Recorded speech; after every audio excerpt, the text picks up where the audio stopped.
குட்டீஸ், உங்களுக்கு ஒரு குட்டி ஸ்டோரி சொல்ல போகிறேன். ஆரம்பிக்கலாமா?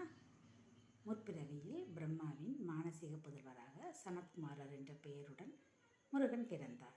இவர் பிரம்மஞானியாக திகழ்ந்தார். பிரம்மஞானி என்றால் என்ன தெரியுமா? பின்னால் நடக்கக்கூடிய நிகழ்வுகள் அவர்களுக்கு படம் போல் தெரியுமாம்.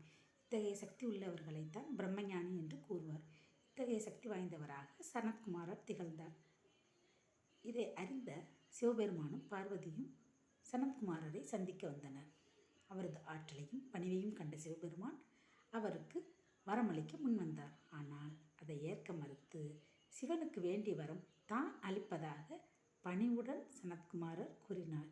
இதனால் ஆச்சரியமடைந்த சிவபெருமான் அடுத்த பிறவியில் தனக்கு முருகன் மகனாக பிறக்க வேண்டும் என்று வரம் கேட்டார்.